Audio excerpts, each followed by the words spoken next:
Ce DVD est essentiellement destiné à vous aider, à la fois à mieux comprendre et puis à vous accompagner dans l'application d'un certain nombre de techniques qu'on appelle agroécologiques, qui sont donc la voie qui est tracée aujourd'hui à La Réunion sur l'évolution de la protection des cultures.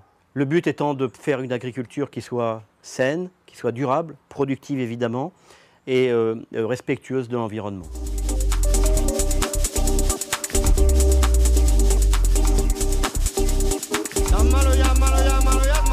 Chaque année, à La Réunion, l'ensemble des acteurs du monde agricole rencontrent le même problème. Les cucurbitacées, les melons, les pastèques, les citrouilles, les courgettes sont dévastés par les mouches des légumes.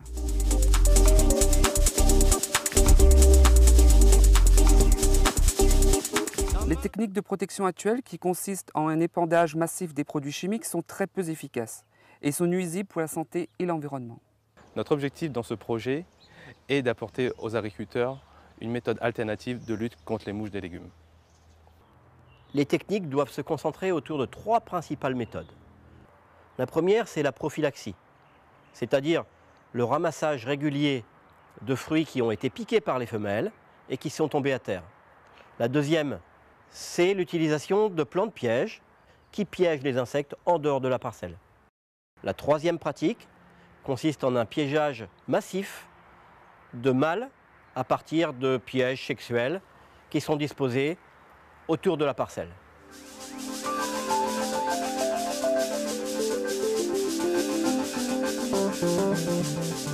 Cette pratique consiste en un ramassage régulier des fruits piqués par les mouches et donc infestés d'asticots.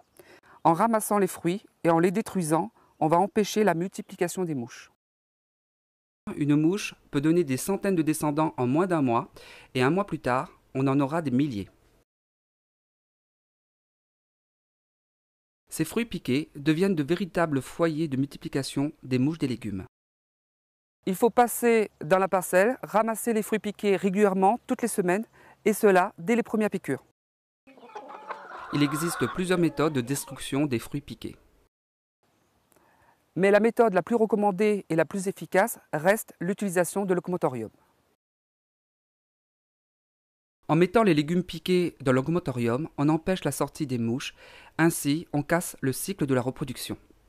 L'intérêt de ce système est que, grâce à un grillage adapté, il va retenir les mouches mais laisser s'échapper les insectes utiles de plus petite taille. Afin d'éviter que les mouches ne s'en échappent, il faut l'installer correctement. Planter les 4 pieds de locomotorium dans le sol, creuser des tranchées autour de locomotorium, y mettre les 10 cm de toile qui dépassent de l'enceinte, les recouvrir de terre. Alors tous les 2 ou 3 jours, je passe dans ma parcelle et je ramasse, je casse tous les fruits piqués et je les mets dans le motorium. La prophylaxie, c'est la base de tout le paquet Gamour. Une courgette ramassée et placée dans l'augmentorium, c'est 400 mouches éliminées. Là, on voit de l'effet. Ah ouais. Mais pour ramasser les fruits dans une parcelle de 50 goulettes à peu près, il faut quand même un bon quart d'heure. Hein. Un quart d'heure, ça fait beaucoup. Ça fait beaucoup, mais ça vaut la peine. On perd du temps sur un côté, mais on rattrape ça sur les produits, hein, les produits sanitaires, puisqu'on ne met plus de produits sanitaires du tout.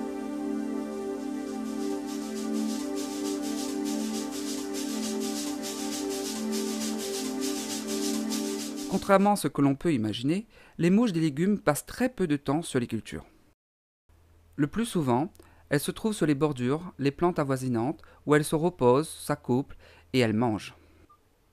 En partant de ce principe, on utilise la technique des plantes pièges. Il s'agit de mettre en place de la végétation autour des cultures, telles que le maïs. Cette végétation constituera des abris pour les mouches. Sur ces bordures, vous appliquerez un traitement par tâche avec un attractif alimentaire. Il est donc inutile de traiter directement sur la culture. Une bordure doit être constituée d'au moins 2 rangs de maïs.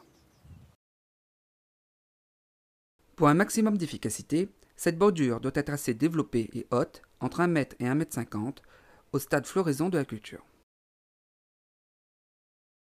Pour un cycle court comme la courgette, le maïs doit être semé un mois environ avant le semis de la culture. Et pour un cycle long comme la citrouille, la culture et la bordure doivent être semées simultanément. Pensez à utiliser une variété de maïs adaptée à l'altitude de votre exploitation. Sur chacun des 2 rangs, semez 4 à 6 graines tous les 50 cm. On peut aussi le faire à la tranchée, par exemple avec un sème-tout en semant une graine tous les 4 à 5 cm. Si la parcelle a une largeur de plus de 20 mètres, rajoutez une bordure centrale. Pour le traitement par tâche, le produit utilisé est le Sinisapa. C'est un attractif alimentaire composé à 99,8% de protéines et à 0,2% d'un biopesticide. Le Sinisapa est fatal pour les mouches car attirées par l'odeur des protéines, elles viennent sur la tâche, les mangent et en meurent. Cette méthode a plusieurs avantages. Elle est économiquement plus intéressante pour l'agriculteur. Il n'y a aucun résidu sur la culture puisque tous les traitements se font sur la bordure. Et enfin, les conséquences environnementales sont infimes. La quantité de polluants à l'hectare est négligeable et les insectes utiles, comme les abeilles, sont préservés.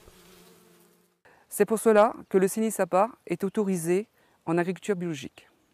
La méthode Gammo, pour nous, c'est au niveau du groupement des agriculteurs bio, c'est très très important parce que comme on ne peut pas mettre d'insecticides chimiques, il faut qu'on puisse lutter contre les ravageurs.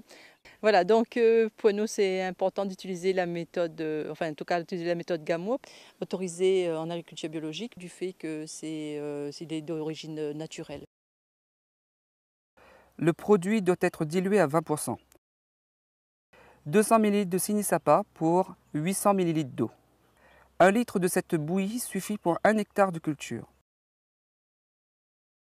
Le mélange ne doit pas être conservé plus de 24 heures. On applique le Sinis par pulvérisation. Il faut faire une tâche tous les 10 mètres de bordure. Cette opération doit être répétée 2 fois par semaine jusqu'à la récolte pour une efficacité optimale. Après une période de pluie, un nouveau traitement est nécessaire. En fin de production de la culture, il est important soit d'enlever tout simplement la bordure autour de la culture, parce que ça va devenir un foyer, un réservoir de mouches, ou bien il faut continuer l'application de l'attractif au niveau de ces bordures-là. Comme je dirais aujourd'hui, il faut avoir l'instinct de dire où ça plante le maïs, par exemple. 1 mois avant la plantation, le maïs est quand même déjà levé, bien levé, quand vous faites la parcelle de concombre ou bien la parcelle de citrouille. Mais après, dire comme ça c'est un travail lourd, non. En contraire, où arrive aujourd'hui, où traite que sur la bordure de maïs. Donc où là on gagne dans l'activité. Dans les treilles de chouchou, la bordure de maïs n'est pas nécessaire. Appliquez l'attractif sur les supports plastiques jaunes, accrochés sous la treille tous les 10 à 15 mètres. Une fois pulvérisé sur la face inférieure des parapluies ou sur les bouteilles, il faut répartir 40 pièges par hectare de treille. Cette opération doit être répétée 2 fois par semaine. Ici, grosso modo, moi, on a compte 2,5 hectares à 3 hectares de chouchou. Auparavant, il fallait une demi-journée par semaine pour traiter mes treilles de chouchou. Aujourd'hui, avec même pas 1 litre de bouillie, mais je peux faire le traitement sur toutes mes parcelles de chouchou. Et mon travailleur, avec même pas une demi-heure de temps, il traite toutes mes parcelles de chouchou, juste dans le petit parapluie.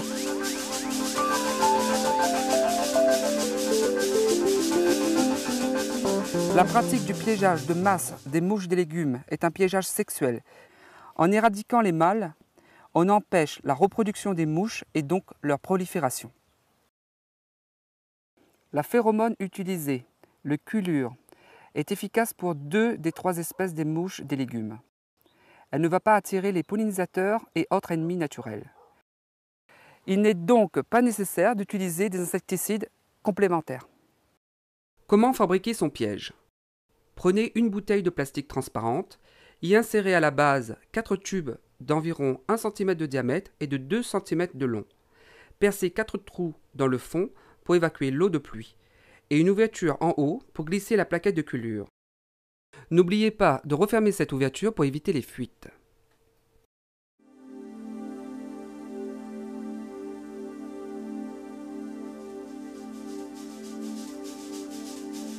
On installe sur ma treille, dessous mes treilles, à distance de 10 à 15 mètres, des rangées de 10-15 mètres comme ça.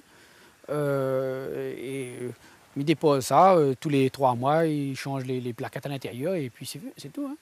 Ce système de protection ne nécessite aucun entretien. Chaque piège est efficace 3 mois. Aujourd'hui, vu avec le matériel que j'ai mis à ma disposition, grosso modo, je l'ai évalué à peu près à 1400-1500 €. Donc, il veut dire avec le produit aujourd'hui que je traite, anciennement que je traitais ensemble, qui coûtait dans les 4-5 000 €, déjà, voilà les gagnants, l'agriculteur est gagnant.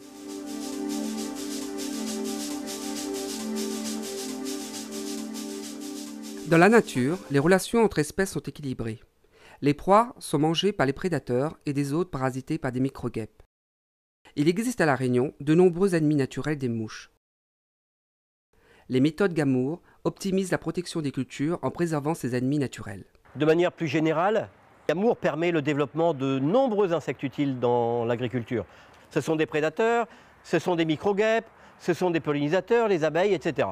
Le fait de plus traiter sur l'ensemble de l'exploitation favorise toute une faune utile qu'on avait souvent tendance à négliger par le passé.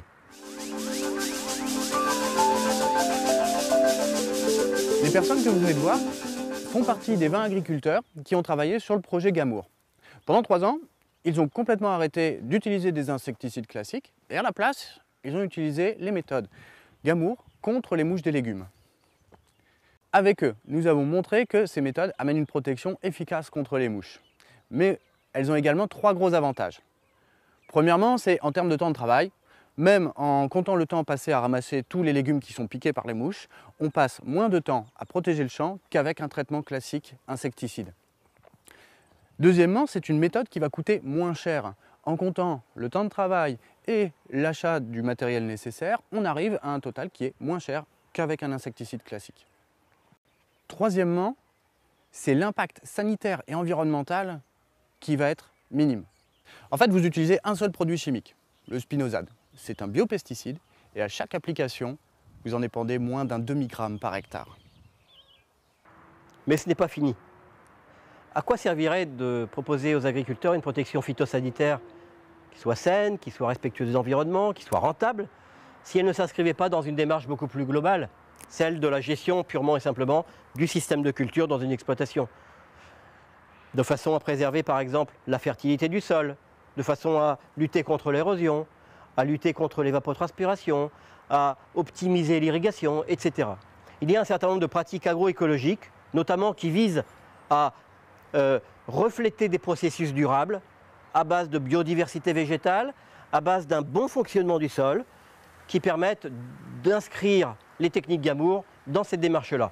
Cette logique, ce raisonnement agroécologique, en fait, il ne représente rien d'autre qu'une première marche vers une agriculture durable, vraiment durable, c'est-à-dire rentable pour l'agriculteur, socialement équitable, respectueuse de l'environnement et respectueuse pour la santé.